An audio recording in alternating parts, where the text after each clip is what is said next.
অসম সাহিত্য সভাৰ কেন্দ্ৰীয় ৰামধেনু অনুষ্ঠান অহা 21 জুন তাৰিখৰ দিনা তিনিচুকীয়া জিলাৰ সমিতিৰ উদ্যোগত আৰু বালিজান বৰজান শাখা সাহিত্য সভাৰ আতিথ্যত আমি 21 জুন তাৰিখৰ দিনা ইয়াত বৰ্ণাঢ্য কাৰ্যসূচীৰে আয়োজন কৰিছোঁ।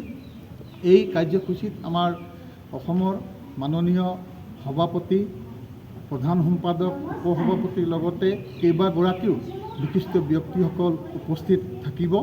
আৰু আমি এই কাৰ্যসূচী আজি আৰু এটা কাৰ্যসূচী আমি আয়োজন কৰিছিলোঁ। আমি বিভিন্ন প্ৰতিযোগিতা আয়োজন কৰিছিলোঁ আমাৰ শিশু ছাত্ৰ ছাত্ৰীসকলৰ প্ৰতিভাবিলাক প্ৰতিফলন কৰিবৰ কাৰণে। ইতিমধ্যে আমাৰ এই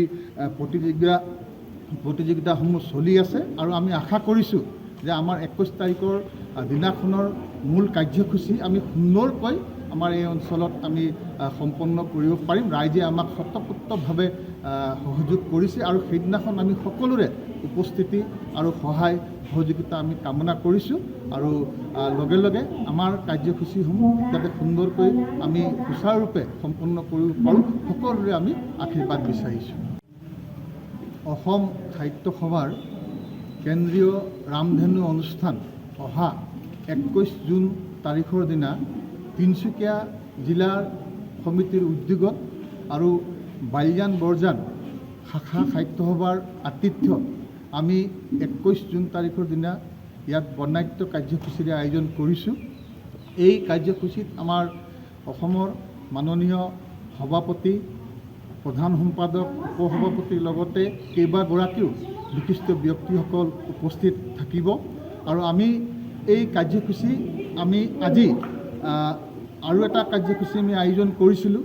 আমি বিভিন্ন প্ৰতিযোগিতা আয়োজন কৰিছিলোঁ আমাৰ শিশু ছাত্ৰ ছাত্ৰীসকলৰ প্ৰতিভাবিলাক প্ৰতিফলন কৰিবৰ কাৰণে। ইতিমধ্যে আমাৰ এই প্ৰতিযোগিতাসমূহ চলি আছে আৰু আমি আশা কৰিছোঁ যে আমাৰ 21 তাৰিখৰ দিনাখনৰ মূল কাৰ্যসূচী আমি সুন্দৰকৈ আমাৰ এই অঞ্চলত আমি সম্পন্ন কৰিব পাৰিম। ৰাইজে আমাক স্বতঃস্ফূৰ্তভাৱে সহযোগ কৰিছে আৰু সেইদিনাখন আমি সকলোৰে উপস্থিতি আৰু সহায় সহযোগিতা আমি কামনা কৰিছোঁ। আৰু লগে লগে আমাৰ কাৰ্যসূচীসমূহ যাতে সুন্দৰকৈ আমি সুচাৰুৰূপে সম্পন্ন কৰিব পাৰোঁ, সকলোৰে আমি আশীৰ্বাদ বিচাৰিছোঁ। অসম সাহিত্য সভাৰ কেন্দ্ৰীয় ৰামধেনু অনুষ্ঠান অহা 21 জুন তাৰিখৰ দিনা তিনিচুকীয়া জিলাৰ সমিতিৰ উদ্যোগত আৰু বালিজান বৰজান শাখা সাহিত্য সভাৰ আতিথ্যত আমি 21 জুন তাৰিখৰ দিনা ইয়াত বৰ্ণাঢ্য কাৰ্যসূচীৰে আয়োজন কৰিছোঁ। এই কাৰ্যসূচীত আমাৰ অসমৰ মাননীয় সভাপতি, প্ৰধান সম্পাদক, উপসভাপতিৰ লগতে কেইবাগৰাকীও বিশিষ্ট ব্যক্তিসকল উপস্থিত থাকিব। আৰু আমি এই কাৰ্যসূচী আজি আৰু এটা কাৰ্যসূচী আমি আয়োজন কৰিছিলোঁ। আমি বিভিন্ন প্ৰতিযোগিতা আয়োজন কৰিছিলোঁ আমাৰ শিশু ছাত্ৰ ছাত্ৰীসকলৰ প্ৰতিভাবিলাক প্ৰতিফলন কৰিবৰ কাৰণে। ইতিমধ্যে আমাৰ এই প্ৰতিযোগিতাসমূহ চলি আছে আৰু আমি আশা কৰিছোঁ যে আমাৰ 21 তাৰিখৰ দিনাখনৰ মূল কাৰ্যসূচী আমি সুন্দৰকৈ আমাৰ এই অঞ্চলত আমি সম্পন্ন কৰিব পাৰিম। ৰাইজে আমাক স্বতঃস্ফূৰ্তভাৱে সহযোগ কৰিছে আৰু সেইদিনাখন আমি সকলোৰে উপস্থিতি আৰু সহায় সহযোগিতা আমি কামনা কৰিছোঁ। আৰু লগে লগে আমাৰ কাৰ্যসূচীসমূহ যাতে সুন্দৰকৈ আমি সুচাৰুৰূপে সম্পন্ন কৰিব পাৰোঁ, সকলোৰে আমি আশীৰ্বাদ বিচাৰিছোঁ।